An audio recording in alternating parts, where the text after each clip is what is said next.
Good evening, and welcome back to Barchester. Chapter 26.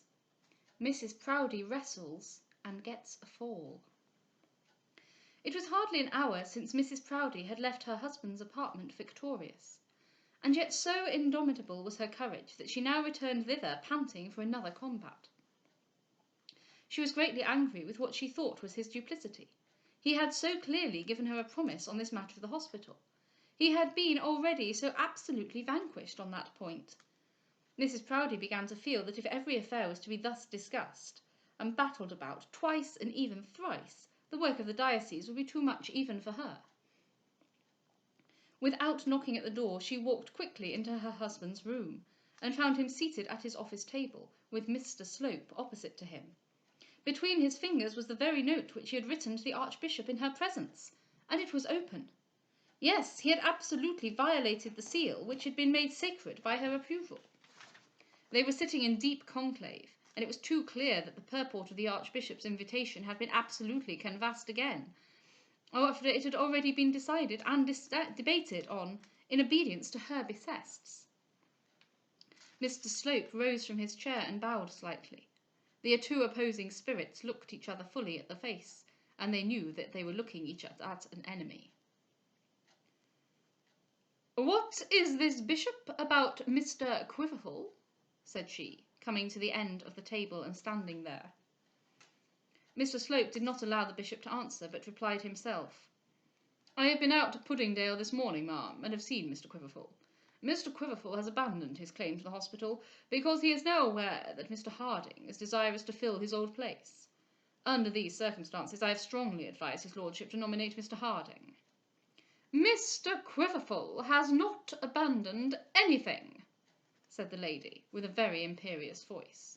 "His lordship's word has been pledged to him, and it must be respected."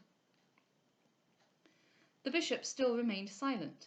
He was anxiously desirous of making his old enemy bite the dust beneath his feet. His new ally had told him that nothing was more easy for him than to do so. The ally was there now at his elbow to help him, and yet his courage failed him. It is so hard to conquer when the prestige of former victories is all against one. It is so hard for the cook who has once been beaten out of his yard to resume his courage and again take a proud place upon a dunghill. "Perhaps I ought not to interfere," said Mr. Slope, "but yet—" "Certainly you ought not," said the infuriated dame. "But yet," continued Mr. Slope, not regarding the interruption, "I have thought it my imperative duty to recommend the bishop not to slight Mr. Harding's claims." "Mr. Harding should have known his own mind," said the lady. "If Mr. Harding be not replaced at the hospital, his lordship will have to encounter much ill will, and not only in the diocese, but in the world at large. Besides, taking a higher ground, his lordship, as I understood, feels it to be his duty to gratify in this matter so very worthy a man and so good a clergyman as Mr. Harding." "And what is to become of the Sabbath day school, and of the Sunday services in the hospital?" said Mrs. Proudie, with something very nearly approaching to a sneer on her face. "I understand that Mr. Harding makes no objection to the Sabbath day school," said Mr. Slope. "And as to the hospital services, that matter will be best discussed after his appointment. If he has any permanent objection, then I fear the matter must rest." "You have a very easy conscience in such matters, Mr. Slope," said she. "I should not have an easy conscience," he rejoined, "but a conscience very far from being easy, if anything said or done by me should lead the bishop to act inadvisably in such a matter. It is clear that in the interview I had with Mr. Harding, I misunderstood him." "And it is equally clear that you have misunderstood Mr. Quiverful," said she, now at the top of her wrath. "What business have you at all with these interviews? Who desired you to go to Mr. Quiverful this morning? Who commissioned you to manage this affair? Will you answer me, sir? Who sent you to Mr. Quiverful this morning?" There was a dead pause in the room. Mr. Slope had risen from his chair, and was standing with his hand on the back of it, looking at first very solemn and now very black. Mrs. Proudie was standing as she had at first placed herself at the end of the table, and as she interrogated her foe, she struck her hand upon it with almost more than feminine vigour. The bishop was sitting in his easy-chair, twiddling his thumbs, turning his eyes now to his wife and now to his chaplain, as each took up the cudgels. How comfortable it would be if they could fight it out between them without the necessity of any interference on his part. Fight it out so that one should kill the other, utterly, as far as diocesan life was concerned, so that he, the bishop, might know clearly by whom it behoved him to be led. There would be the comfort of quiet in either case, but if the bishop had a wish as to which might prove the victor, that wish was certainly not antagonistic to Mr. Slope. Better the devil you know than the devil you don't know is an old saying, and perhaps a true one, but the bishop had not yet realised the truth of it. "Will you answer me, sir?" she repeated. "Who instructed you to call on Mr. Quiverful this morning?" There was another pause. "Do you intend to answer me, sir?" "I think, Mrs. Proudie, that under all the circumstances it would be better for me not to answer such a question," said Mr. Slope. Mr. Slope had many tones in his voice, all duly under his command. Among them was a sanctified low tone, and a sanctified loud tone, and he now used the former. "Did anyone send you, sir?" "Mrs. Proudie," said Mr. Slope, "I am quite aware how much I owe to your kindness. I am aware also what is due by courtesy from a gentleman to a lady. But there are higher considerations than either of those, and I hope I shall be forgiven if I now allow myself to be actuated solely by them. My duty in this matter is to his lordship, and I can admit of no questioning but from him. He has approved of what I have done, and you must excuse me if I say that having that approval, and my own, I want no other." What horrid words were these which greeted the ear of Mrs. Proudie? The matter was indeed too clear. There was premeditated mutiny in the camp. Not only had ill-conditioned minds become insubordinate by the fruition of a little power, but sedition had been overtly taught and preached. The bishop had not yet been 12 months in his chair, and rebellion had already reared her hideous head from within the palace. Anarchy and misrule would quickly follow, unless she took immediate and strong measures to put down the conspiracy which she had detected. "Mr. Slope," she said, with slow and dignified voice, differing much from that which she had hitherto used. "Mr. Slope, I will trouble you, if you please, to leave the apartment. I wish to speak to my lord alone." Mr. Slope also felt that everything depended on the present interview. Should the bishop now be re-petticoated, his thraldom would be complete and for ever. The present moment was peculiarly propitious for rebellion. The bishop had clearly committed himself by breaking the seal of the answer to the archbishop. He had therefore feared to influence him. Mr. Slope had told him that no consideration ought to induce him to refuse the archbishop's invitation. He had therefore hoped to influence him. He had accepted Mr. Quiverful's resignation, and therefore dreaded having to renew that matter with his wife. He had been screwed up to the pitch of asserting a will of his own, and might possibly be carried on till by an absolute success he should have been taught how possible it was to succeed. Now was the moment for victory or rout. It was now that Mr. Slope must make himself master of the diocese, or else resign his place and begin his search for fortune again. He saw all this plainly. After what had taken place, any compromise between him and the lady was impossible. Let him once leave the room at her bidding, and leave the bishop in her hands, and he might at once pack up his portmanteau and bid adieu to episcopal honours, Mrs. Bold, and the Signora Neroni. And yet it was not so easy to keep his ground when he was bidden by a lady to go, or to continue to make a third in a party between a husband and wife, when the wife expressed a wish for a tete-a-tete with her husband. "Mr. Slope," she repeated, "I wish to be alone with my lord." "His lordship has summoned me on most important diocesan business," said Mr. Slope, glancing with uneasy eye at Dr. Proudie. He felt that he must trust something to the bishop, and yet that trust was so woefully ill-placed. "My leaving him at the present moment is, I fear, impossible." "Do you bandy words with me, you ungrateful man?" said she. "My lord, will you do me the favour to beg Mr. Slope to leave the room?"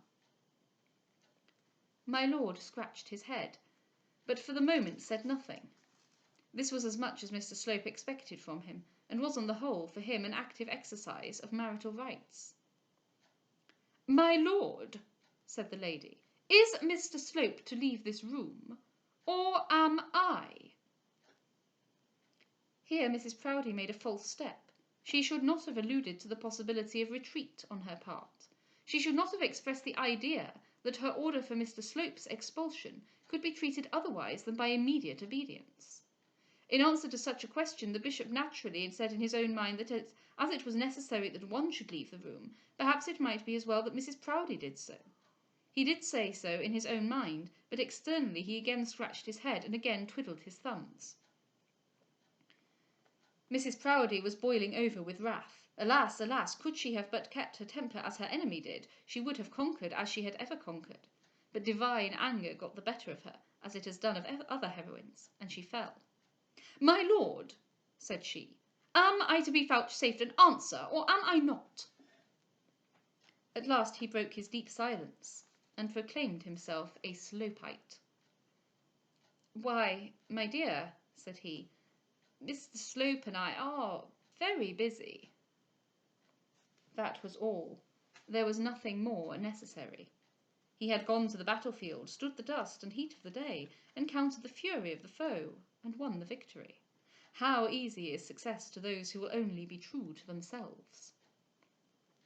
Mr. Slope saw at once the full amount of his gain, and turned on the vanquished lady a look of triumph which she never forgot and never forgave.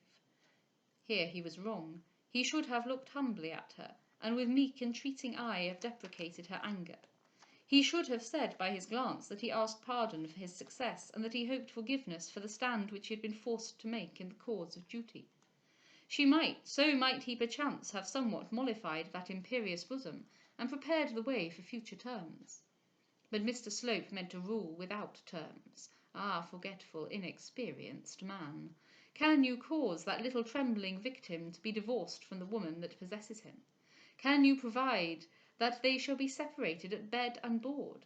Is he not flesh of her flesh and bone of her bone, and must he not so continue?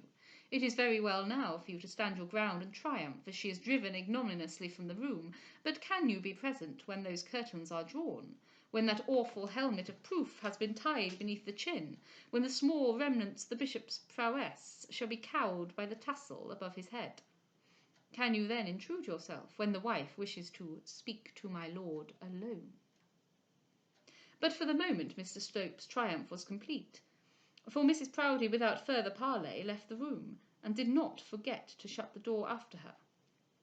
Then followed a close conference between the new allies, in which was said much which it astonished Mr. Slope to say and the bishop to hear.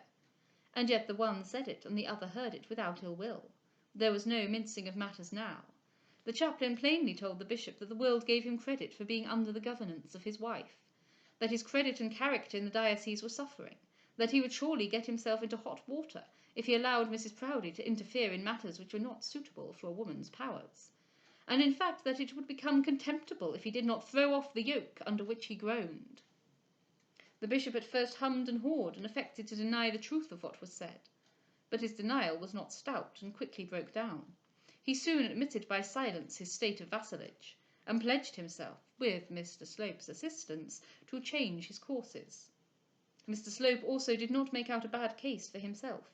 He explained how it grieved him to run counter to a lady who had always been his patroness, who had befriended him in so many ways, who had in fact recommended him to the bishop's notice. But as he stated, his duty was now imperative. He held the situation of peculiar confidence, and was immediately and especially attached to the bishop's person. In such a situation his conscience required that he should regard solely the bishop's interests, and therefore he had ventured to speak out. The bishop took this for what it was worth, and Mr. Slope only intended that he should do so. It gilded the pill which Mr. Slope had to administer, and which the bishop thought would be less bitter than the other pill which he had so long been taking. My lord had his immediate reward like a good child. He was instructed to write, and at once did write another note to the archbishop accepting his grace's invitation. This note Mr. Slope, more prudent than the lady, himself took away and posted with his own hands. Thus he made sure that this act of self-jurisdiction should be as nearly as possible a fait accompli. He begged and coaxed and threatened the bishop with a view of making him also write at once to Mr. Harding. But the bishop, though temporarily emancipated from his wife, was not yet enthralled to Mr. Slope. He said, and probably said truly, that such an offer must be made in some official form, that he was not yet prepared to sign the form, and that he should prefer seeing Mr. Harding before he did so. Mr. Slope might, however, beg Mr. Harding to call upon him. Not disappointed with his achievement, Mr. Slope went his way. He first posted the precious note, which he had in his pocket, and then pursued other enterprises in which we must follow him in other chapters. Mrs. Proudie, having received such satisfaction as was to be derived from slamming her husband's door, did not at once betake herself to Mrs. Quiverful. Indeed, for the first few moments after her repulse, she felt that she could not again see that lady. She would have to own that she had been beaten, to confess that the diadem had passed from her brow and the sceptre from her hand. No, she would send a message to her with the promise of a letter on the next day or the day after. Thus resolving, she betook herself to her bedroom, but here she again changed her mind. The air of that sacred enclosure somewhat restored her courage and gave her more heart. As Achilles warmed at the sight of his armour, as Don Quixote's heart grew strong when he grasped his lance, so did Mrs. Proudie look forward to fresh laurels as her eye fell on her husband's pillow. She would not despair. Having so resolved, she descended with dignified mien and refreshed countenance to Mrs. Quiverful. This scene in the bishop's study took longer in the acting than in the telling. We have not, perhaps, had the whole of the conversation. At any rate, Mrs. Quiverful was beginning to be very impatient, and was thinking that Farmer Subsoil would be tired of waiting for her, when Mrs. Proudie returned. Oh, who can tell the palpitations of that maternal heart, as a suppliant looked into the face of that great lady, to see written there either a promise of house, income, comfort, and future competence, or else the doom of continued and ever-increasing poverty. Poor mother, poor wife, there was little there to comfort you. Mrs. Quiverful, thus spoke the lady with considerable austerity, and without sitting down herself, I find that your husband has behaved in this matter in a very weak and foolish manner. Mrs. Quiverful immediately rose upon her feet, thinking it disrespectful to remain sitting while the wife of the bishop stood. But she was desired to sit down again, and made to do so, so that Mrs. Proudie might stand and preach over her. It is generally considered an offensive thing for a gentleman to keep his seat while another is standing before him, and we presume the same law holds with regard to ladies. It often is so felt, but we are inclined to say that it never produces half the discomfort or half the feeling of implied inferiority that is shown by the great man who desires his visitor to be seated while he himself speaks from his legs.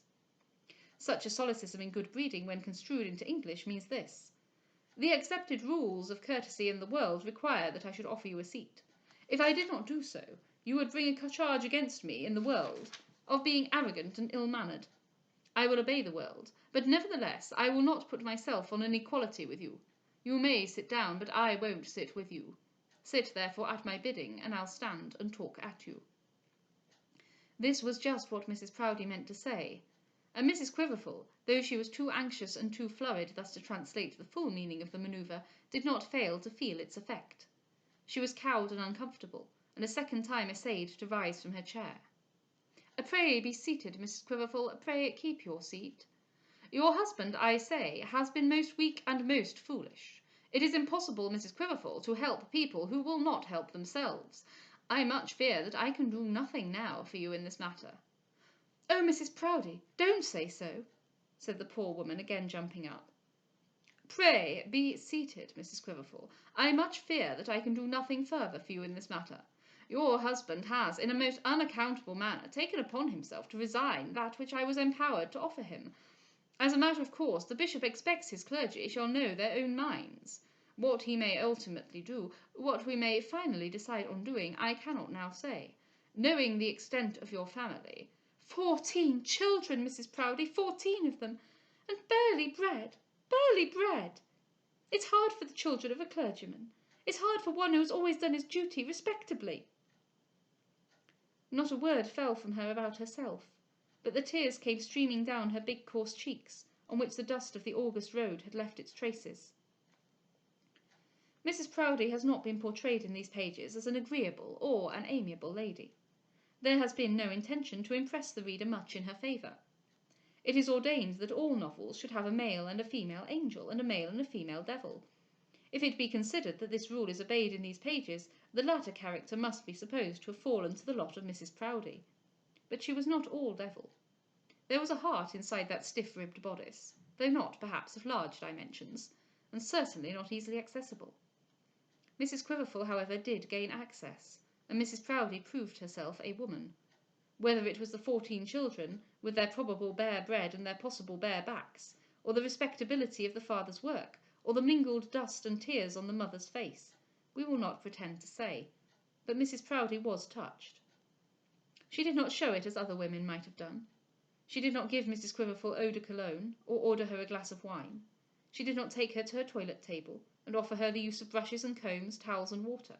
She did not say soft little speeches and coax her kindly back to equanimity.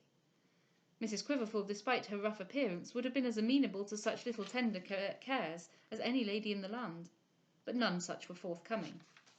Instead of this, Mrs. Proudie slapped one hand upon the other, and declared, not with an oath, for as a lady and a Sabbatarian and a she-bishop she could not swear, but with an adjuration, that she wouldn't have it done. The meaning of this was that she wouldn't have Mr. Quiverful's promised appointment cozened away by the treachery of Mr. Slope and the weakness of her husband. This meaning she very soon explained to Mrs. Quiverful. "Why was your husband such a fool?" said she, now dismounted from her high horse and sitting confidentially down close to her visitor, "as to take the bait which that man threw to him? If he had not been so utterly foolish, nothing could have prevented your going to the hospital." Poor Mrs. Quiverful was ready enough with her own tongue in accusing her husband to his face of being soft, and perhaps did not always speak of him to her children quite so respectfully as she might have done. But she did not at all like to hear him abused by others, and began to vindicate him, and to explain that of course he had taken Mr. Slope to be an emissary from Mrs. Proudie herself, that Mr. Slope was thought to be peculiarly her friend, and that therefore Mr. Quiverful would have been failing in respect to her, had he assumed to doubt what Mr. Slope had said. Thus mollified, Mrs. Proudie again declared that she would not have it done, and at last sent Mrs. Quiverful home with an assurance that, to the further stretch of her power and influence in the palace, the appointment of Mr. Quiverful should be insisted on. As she repeated the word insisted, she thought of the bishop in his nightcap, and with compressed lips slightly shook her head. "Oh, my aspiring pastors, divines to whose ears nolo episcopari are the sweetest of words, which of you would be a bishop on such terms as these?" Mrs. Quiverful got home in her farmer's cart, not indeed with a light heart, but satisfied that she had done right in making her visit. Have a good evening.